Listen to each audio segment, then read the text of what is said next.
Olá, queridos alunos.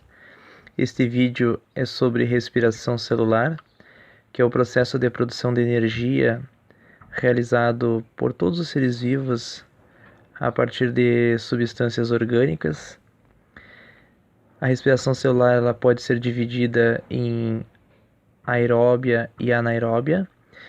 A diferença é que na aeróbica o oxigênio é o chamado aceptor final de elétrons na cadeia respiratória, e anaeróbias são outras substâncias que captam os hidrogênios trazidos pelas moléculas produzidas no ciclo de Krebs, principalmente, que é o NADH e o FADH2. Existem organismos, como algumas bactérias e fungos, que realizam um outro processo energético que se chama fermentação, que nós veremos no final. A respiração celular ela é dividida em 3 etapas. A primeira delas ocorre no citoplasma da célula, logo que a glicose passa pela membrana plasmática, e as demais etapas ocorrem na organela chamada de mitocôndria, por isso a imagem da mitocôndria no slide anterior. Então, quando a glicose ela chega ao citoplasma, ocorre a primeira etapa denominada glicólise, que é a quebra parcial da molécula de glicose. Essa quebra parcial resulta no gasto de 2 moléculas de ATP. Esses fosfatos eles se ligam à molécula de glicose para que ocorra essa quebra, e obviamente ocorre também a quebra de mais 2 moléculas de ATP, que são trazidas pelo NAD, que se transforma em NADH, e essa molécula de glicose quebrada se torna em 2 moléculas com 3 carbonos ligadas a grupos fosfatos.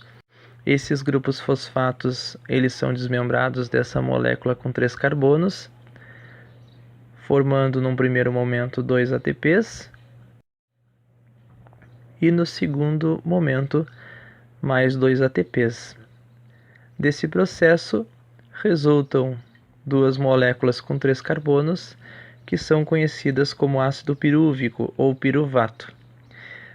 Verificando o saldo energético da glicólise, tem a produção de 2 ATP e 2 NADH. Então, ainda no citoplasma da célula, essas 2 moléculas de piruvato, em um primeiro momento, elas vão perder um carbono na forma de CO2, como mostra no slide. E posteriormente, essa molécula, que agora tem 2 carbonos, ela se liga com uma outra molécula chamada coenzima A, tornando-se acetil-CoA. E neste processo, obviamente, é produzido mais NADH. Como são 2 piruvato, 2 NADH são produzidos. Essa molécula acetil-CoA ela é transferida para a mitocôndria e irá passar pelo ciclo de Krebs. Na segunda etapa da respiração celular, denominada ciclo de Krebs, que ocorre na chamada matriz mitocondrial, que é o líquido interno ali presente na mitocôndria, essa molécula, que é o acetil-CoA, são 2 acetil-CoA, lembrando que eram 2 ácidos pirúvicos, ela vai se ligar lá na mitocôndria com uma molécula com 4 carbonos, chamada oxalocetato. Essa ligação vai formar uma molécula com 6 carbonos, denominada citrato. Por que isso ocorre, pessoal? Para que os 2 carbonos que ainda restam da molécula de glicose sejam eliminados na forma de CO2, e os hidrogênios da molécula de glicose serão transformados em NADH. Então, primeiramente, ocorre a liberação de um gás carbônico e a formação de um NADH, e um segundo momento, a liberação do outro carbono na forma de gás carbônico e a produção de outro NADH, e ainda restam hidrogênios e elétrons nessa molécula com 4 carbonos, que será regenerada na forma de oxalocetato, mas esses hidrogênios e elétrons serão transferidos para uma outra molécula chamada FAD, que vai se transformar em FADH2, e também aqueles elétrons serão utilizados para a produção de 2 ATPs, e também os hidrogênios para a produção de outra molécula de NADH. Como são 2-acetil-CoA, que provém lá das duas moléculas de piruvato. Nesta etapa do ciclo de Krebs, serão produzidos 6 NADH, 2 FADH2 e 2 ATP. O oxalocetato permanece lá na mitocôndria para reiniciar um novo ciclo conforme chegarem na organela novas moléculas de acetil-CoA. Chegamos à terceira etapa, que é denominada cadeia respiratória. Possui justamente esse nome porque é nesta etapa que ocorre a participação do oxigênio, o oxigênio que vem através da respiração nos diferentes organismos que se utilizam dele. O NADH e o FADH2 são essas moléculas que transportam hidrogênios e elétrons.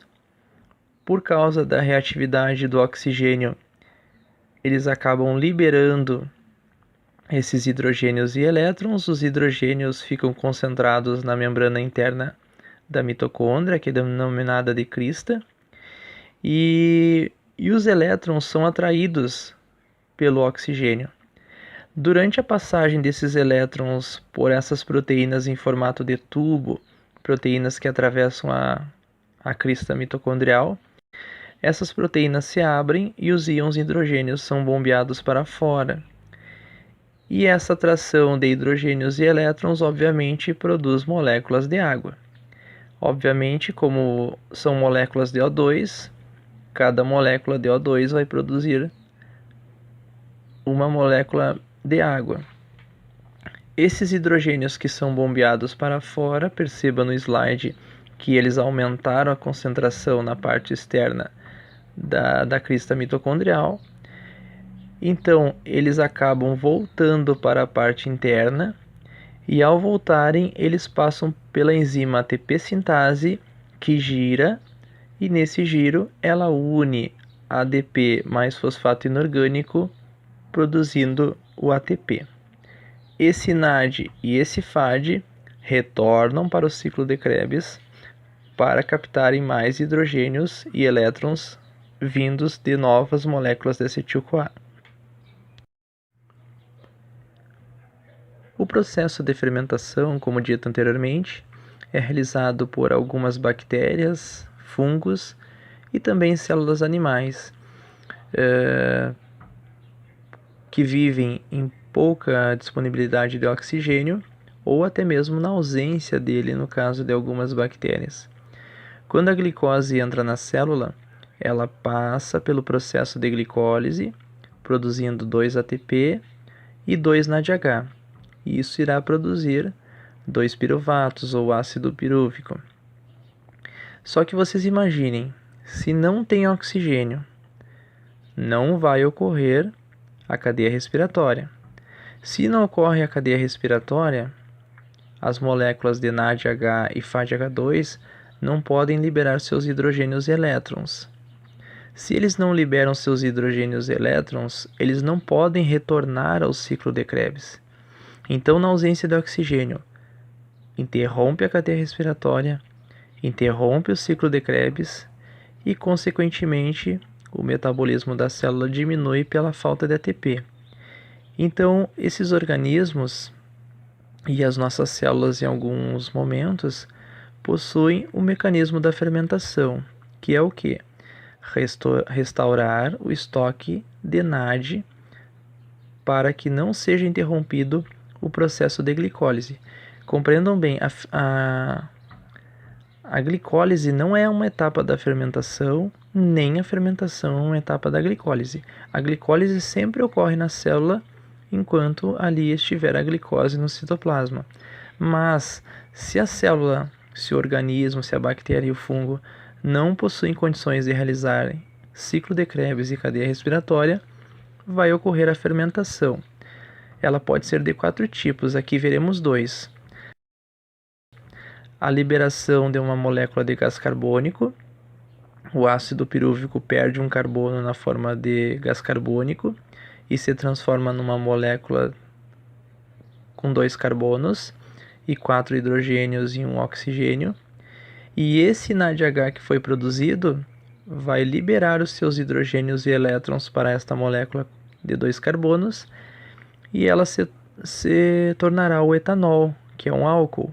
Então é a fermentação alcoólica realizada por alguns fungos e bactérias. Um outro mecanismo bastante simples, não ocorre a liberação de gás carbônico, apenas a liberação de hidrogênios e elétrons de 2 moléculas de NADH, e a liberação desses hidrogênios e elétrons irá produzir uma molécula com 3 carbonos, que se chama ácido lático. Isso ocorre em bactérias do iogurte, por exemplo, e é o processo que ocorre nas células musculares. Então, o objetivo da fermentação é restaurar o estoque de NAD para a glicólise, porque esses NAD que foram liberados, que liberaram seus hidrogênios, vão retornar para a etapa da glicólise. Então, a glicólise segue ocorrendo, a célula continua produzindo ATP e o seu metabolismo, embora menor, não é interrompido.